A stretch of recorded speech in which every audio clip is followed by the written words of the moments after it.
A las autoridades de las Naciones Unidas, los representantes de los distintos países que la integran y todos los ciudadanos del mundo que nos estén mirando, buenas tardes. Para aquellos que no lo saben, yo no soy político, soy un economista liberal libertario, que jamás tuvo la ambición de hacer política y que fue honrado con el cargo de presidente de la República Argentina frente al fracaso estrepitoso de más de un siglo de políticas colectivistas que destruyeron nuestro país. Este es mi primer discurso frente a la Asamblea General de las Naciones Unidas y quiero aprovechar para, con humildad, alertar a las distintas naciones del mundo sobre el camino que están transitando hace décadas y sobre el peligro que implica que esta organización fracase en cumplir su misión original. No vengo aquí a decirle al mundo lo que tiene que hacer. Vengo aquí a decirle al mundo, por un lado, lo que va a ocurrir si las Naciones Unidas continúan promoviendo las políticas colectivistas que vienen promoviendo bajo el mandato de la Agenda 2030, y por el otro, cuáles son los valores que la nueva Argentina defiende. Quiero, sí, comenzar dando crédito cuando el crédito corresponde. La Organización de Naciones Unidas nace del horror de la guerra más cruenta de la historia global, con el objetivo principal de que nunca volviera a ocurrir. Para ello, la organización grabó en piedra sus principios fundamentales en la Declaración Universal de Derechos Humanos. Ahí se consignó un acuerdo básico en torno a una máxima, que todos los seres humanos nacen libres e iguales en dignidad y derechos. Bajo la tutela de esta organización y la adopción de estas ideas, durante los últimos 70 años la humanidad vivió en periodo de paz global más largo de la historia, que coincidió también con el periodo de mayor crecimiento económico de la historia. Se creó un foro internacional donde las naciones pudieran dirimir sus conflictos a través de la cooperación, en vez de recurrir instantáneamente a las armas, y se logró algo impensado: sentar de manera permanente a las 5 potencias más grandes del mundo en una misma mesa, cada una con el mismo poder de veto, a pesar de tener intereses totalmente contrapuestos. Todo esto no hizo que el flagelo de la guerra desapareciera, pero se logró por ahora que ningún conflicto escalara a proporciones mundiales.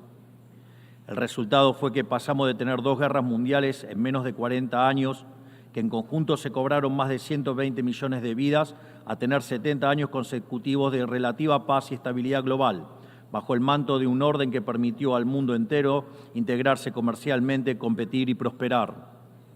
Porque donde entra el comercio no entran las balas, decía Bastiat.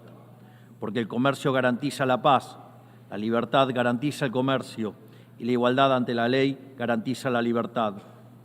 Se cumplió, en definitiva, lo que consignó el profeta Isaías y se lee en el parque cruzando la calle.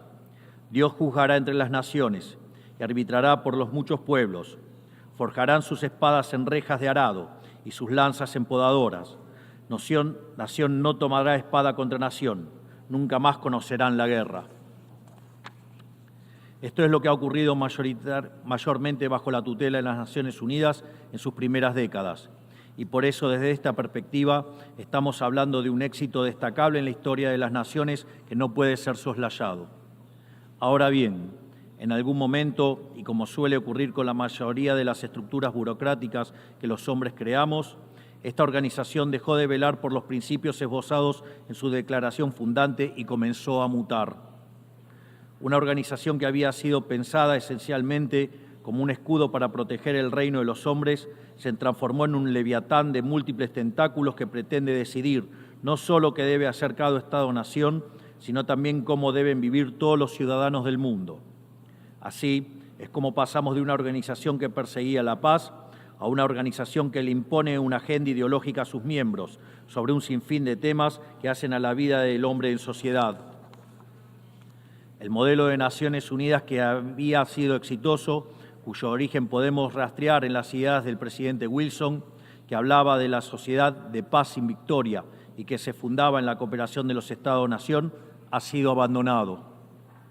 Ha sido reemplazado por un modelo de gobierno supranacional de burócratas internacionales que pretenden imponerle a los ciudadanos del mundo un modo de vida determinado. Lo que se está discutiendo esta semana aquí en Nueva York, en la Cumbre del Futuro, no es otra cosa que la profundización de ese rumbo trágico que esta institución ha adoptado. La profundización de un modelo que, en palabras del propio secretario de las Naciones Unidas, exige definir un nuevo contrato social a escala global, redoblando los compromisos de la Agenda 2030. Quiero ser claro en la posición de la Agenda Argentina. La Agenda 2030, aunque bien intencionada en sus metas, no es otra cosa que un programa de gobierno supranacional de corte socialista, que pretende resolver los problemas de la modernidad con soluciones que atentan contra la soberanía de los Estados-nación y violentan el derecho a la vida, a la libertad y a la propiedad de las personas. Es una agenda que pretende solucionar la pobreza, la desigualdad y la discriminación con legislación que lo único que hace es profundizarla.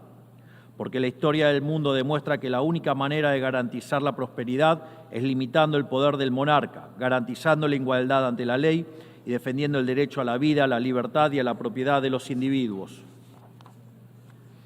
Ha sido precisamente la adopción de esa agenda que obedece a intereses privilegiados y el abandono de los principios esbozados en la Declaración Universal de Derechos Humanos de las Naciones Unidas lo que tergiversó el rol de esta institución y la puso en una senda equivocada.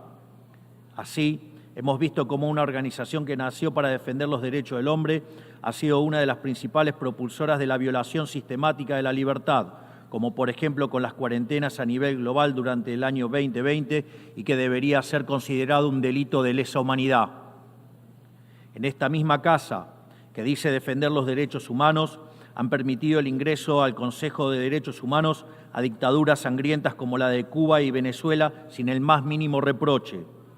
En esta misma casa, que dice defender los derechos de las mujeres, permite el ingreso al Comité para la Eliminación de la Discriminación contra la Mujer a países que castigan a sus mujeres por mostrar la piel. En esta misma casa, sistemáticamente, se ha votado en contra del Estado de Israel, que es el único país de Medio Oriente que defiende la democracia liberal, mientras se ha demostrado en simultáneo una incapacidad total de responder al flagelo del terrorismo. En el plano económico, se han promovido políticas colectivistas que atentan contra el crecimiento económico, violentan los derechos de propiedad y entorpecen el proceso económico natural, llegando a impedirle a los países más postergados del mundo gozar libremente de sus propios recursos para salir adelante. Regulaciones y prohibiciones impulsadas precisamente por los países que se desarrollaron gracias a hacer lo mismo que hoy condenan. Se ha promovido además una relación tóxica entre las políticas de gobernanza global y los organismos de crédito internacional, exigiéndole a los países más relegados que comprometan recursos que no tienen en programas que no necesitan, convirtiéndolo en deudores perpetuos para promover la agenda de las élites globales. Tampoco ha ayudado el tutelaje del Foro Económico Mundial, donde se promueven políticas ridículas con anteojeras maltusianas, como las políticas de emisión cero, que dañan sobre todo a los países pobres, a las políticas vinculadas a los derechos sexuales y reproductivos, cuando la tasa de natalidad de los países occidentales se está desplomando, anunciando un futuro sombrío para todos. Tampoco la organización ha cumplido satisfactoriamente su misión de defender la soberanía territorial de sus integrantes, como sabemos los argentinos de primera mano en la relación con las Islas Malvinas. Y llegamos incluso a una situación en la que el Consejo de Seguridad, que es el órgano más importante de esta casa, se ha desnaturalizado, porque el veto de sus integrantes permanentes se empezó a utilizar en defensa de los intereses particulares de algunos.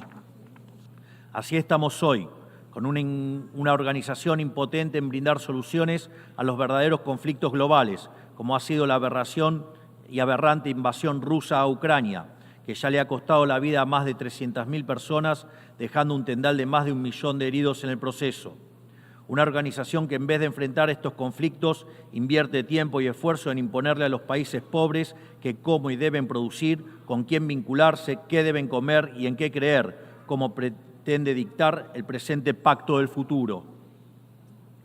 Toda esta larga lista de errores y contradicciones no ha sido gratuita, sino que ha redundado en la pérdida de credibilidad de las Naciones Unidas ante los ciudadanos del mundo libre y en la desnaturalización de sus funciones. Por eso, quiero hacer una advertencia. Estamos ante un fin de ciclo. El colectivismo y el postureo moral de la agenda woke se han chocado con la realidad y ya no tienen soluciones creíbles para ofrecer a los problemas reales del mundo. De hecho, nunca las tuvieron. Si la Agenda 2030 fracasó, como reconocen sus propios promotores, La respuesta debería ser preguntarnos si no fue un programa mal concebido de inicio, aceptar esa realidad y cambiar el rumbo. No se puede pretender persistir en el error redoblando la apuesta de una agenda que ha fracasado. Siempre ocurre lo mismo con las ideas que vienen de la izquierda. Diseñan un modelo acorde a lo que el ser humano debería ser, según ellos, y cuando los individuos libremente actúan de otra manera, no tienen mejor solución que restringir, reprimir y coartar su libertad. Nosotros en Argentina ya hemos visto con nuestros propios ojos lo que hay al final de este camino de envidia y pasiones tristes. Pobreza, embrutecimiento, anarquía y una ausencia fatal de libertad. Todavía estamos a tiempo de apartarnos de ese rumbo. Quiero ser claro con algo para que no haya malas interpretaciones. La Argentina, que está viviendo un proceso profundo de cambio en la actualidad, ha decidido abrazar las ideas de la libertad. Esas ideas que dicen que todos los ciudadanos nacemos libres e iguales ante la ley, que tenemos derechos inalienables otorgados por el Creador, entre los que se encuentran el derecho a la vida, a la libertad y a la propiedad. Esos principios que ordenan el proceso de cambio que estamos llevando adelante en la Argentina son también los principios que guardarán nuestra conducta internacional a partir de ahora. Creemos en la defensa de la vida de todos. Creemos en la defensa de la propiedad de todos. Creemos en la libertad de expresión para todos. Creemos en la libertad de culto para todos. Creemos en la libertad de comercio para todos. Y creemos en los gobiernos limitados, todos ellos. Y como en estos tiempos lo que sucede en un país impacta rápidamente en otros, creemos que todos los pueblos deben vivir libres de la tiranía y la opresión, ya sea que tome forma de opresión política, de esclavitud económica o de fanatismo religioso. Esa idea fundamental no debe quedarse en meras palabras, tiene que ser apoyada en los hechos, diplomáticamente, económicamente y materialmente, a través de la fuerza conjunta de todos los países que defendemos la libertad. Esta doctrina de la nueva Argentina no es más ni menos que la verdadera esencia de la Organización de las Naciones Unidas, es decir, la cooperación de Naciones Unidas en defensa de la libertad. Si las Naciones Unidas deciden retomar los principios que le dieron vida y volver a adaptar el rol para la que fue concebida, cuente con el apoyo inclaudicable de la Argentina en la lucha por la libertad. Sepa también que la Argentina no acompañará ninguna política que implique la restricción de las libertades individuales, del comercio ni la violación de los derechos naturales de los individuos. No importa quién la promueva ni cuánto consenso tenga esa institución. Por esta razón, queremos expresar oficialmente nuestro disenso sobre el Pacto del Futuro firmado el día domingo e invitamos a todas las naciones del mundo libre a que nos acompañen, no solo en el disenso de este pacto, sino en la creación de una nueva agenda para esta noble institución, la agenda de la libertad. A partir de este día, sepan que la República Argentina va a abandonar la posición de neutralidad histórica que nos caracterizó y va a estar a la vanguardia de la lucha en defensa de la libertad. Porque, como decía Thomas Paine, aquellos que desean cosechar las bendiciones de la libertad deben como hombres soportar la fatiga de defenderla. Que Dios bendiga a los argentinos y a todos los ciudadanos del mundo y que las fuerzas del cielo nos acompañen. ¡Viva la libertad, carajo! Muchas gracias. On behalf of the Assembly, I wish to thank the President of the Argentine Republic.